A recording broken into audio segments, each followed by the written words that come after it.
not feeling good about yourself, not feeling good about the world possibly, you can have extra sadness and be down and depressed as a normal part of everyday life.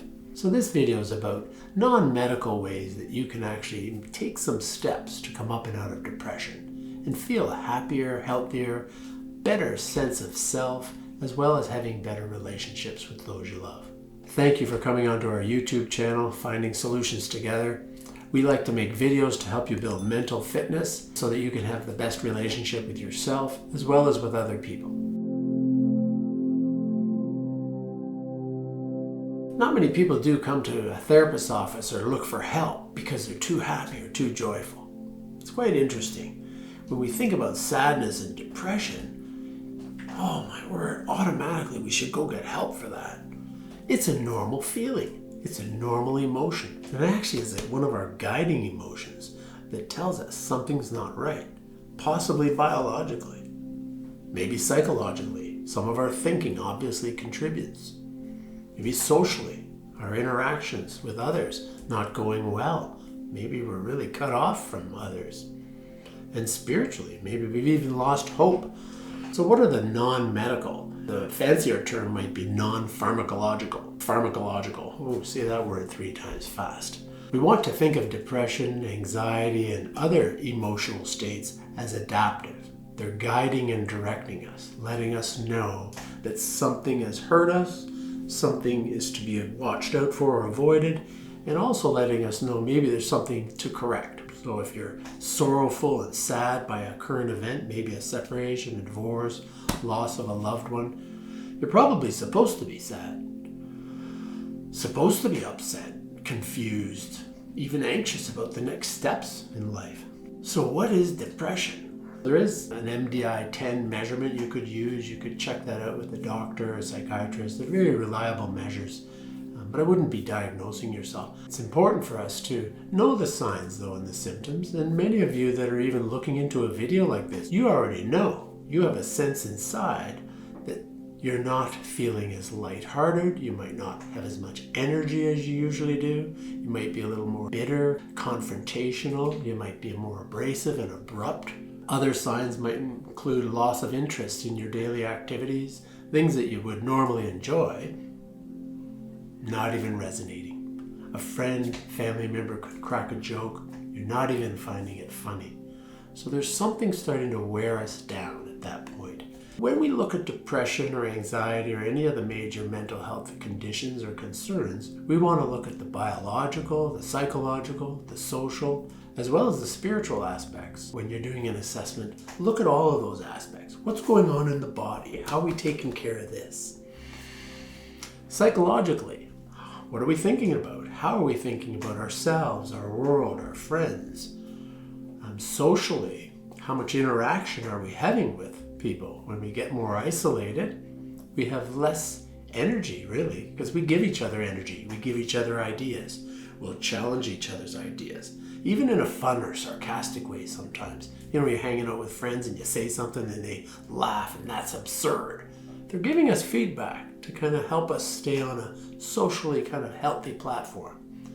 More isolated, less contact with one another, then we don't get that feedback loop. It's very important for us to be in the feedback loop when you think of social interaction. That's why I studied social work. Social interaction is such an important part of a vibrant health and wellness. So when we're more and more isolated and pulling back from one another, we're less likely to get energy from each other, some humor, levity, as well as new ideas and correction. Correction is very valuable. So our mind can wander off into areas that are not accurate, maybe not even that truthful. When we're not meeting up with family, friends, and other people, even in the workplace, we're not necessarily learning or getting new ideas. When we get down and depressed, even deep despair may not be clinical depression, but you can lose a sense of meaning or purpose. And when we lose our sense of hope, meaning, and purpose, that's generally a really good clinical marker that depression is on board and may even be mild, moderate, or severe. when it comes to depression and overcoming depression, we want to have more positive views of the future. A lot of times when we're depressed, we have a negative view of the future or a negative appraisal of even the current situation. So coming up with counterintelligence is kind of like a spy. You're spying on your own brain and looking for data. You're spying on your own life. You're looking around, looking for data that counters the depressed story. Future possibilities is another antidepressant. If you don't have a lot of plans in the future, or I don't, it's hard to get up in the morning and go, I have something to look forward to. Think about something you'd like to accomplish. One thing today, 2 or 3 things this week. And having a few things that are a month or 2 down the road give us some kind of something to look forward to, something to get out of bed for, something to share with other people in a light way. When we get depressed, it's easy for the negativity to start to rise up. And comments like no one cares, nobody will, it'll never change, like we know the future. Even negative future telling starts to happen. And of course, depression also sits in the history. Oh, did I tell you about my childhood? Did I tell you about what happened then and there? And repeating a lot of the negative stories can actually change the biochemistry as well and drag us down. So without a productive way of repeating stories and looking at narratively rewriting those stories, telling stories over and over that have awful memories and awful visuals can actually continue to drag us down. And we have to push ourselves sometimes. It can feel like you actually have to push yourself up and out of your self, not necessarily your house, just to go online and maybe connect with a friend, or to pick up the phone, text a friend, say, hey, what are you up to? Then the negative voice could jump in and say, well, you haven't done this before, so why do it now? You haven't done it for 4 weeks, why do it now? Get good at kicking it out.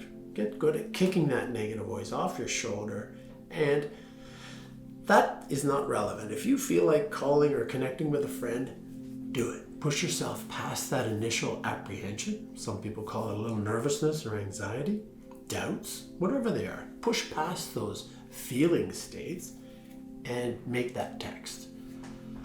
Getting comfortable letting people know we have needs, that's another area that makes it difficult. Because then are people going to see us as weak? We are weak and we're strong. We're both weak and strong. So denying that we're weak doesn't make any sense. Let that out, that you have needs, but as I said, to somebody you can trust, somebody that's going to hold on to your personal information respectfully. And then there's the spiritual component as well. Building purpose, building meaning back into your life, or maybe into your life for the first time. Depends on where you're at, the age and stage. You might be wondering, why am I on earth? What's the purpose? These are spiritual questions. Are we really as connected to other people?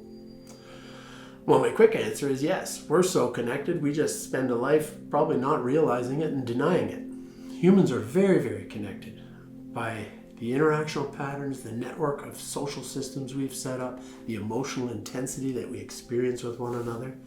Very, very connected. So figuring out ways to come up with our purpose. And you get to pick. Each person gets to pick.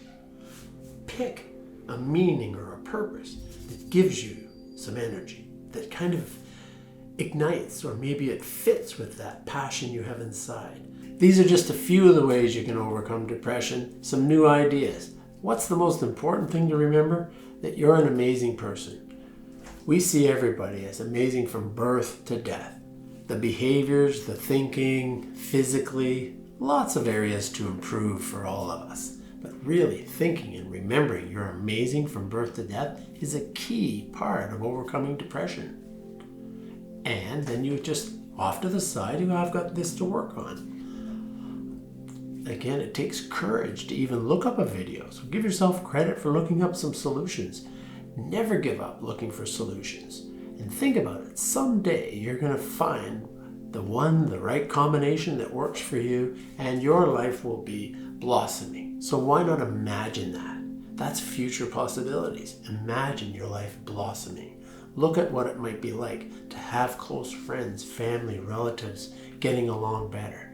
Think about those things. Dwell on them. And your body can start to pick up that chemistry, pick up that energy.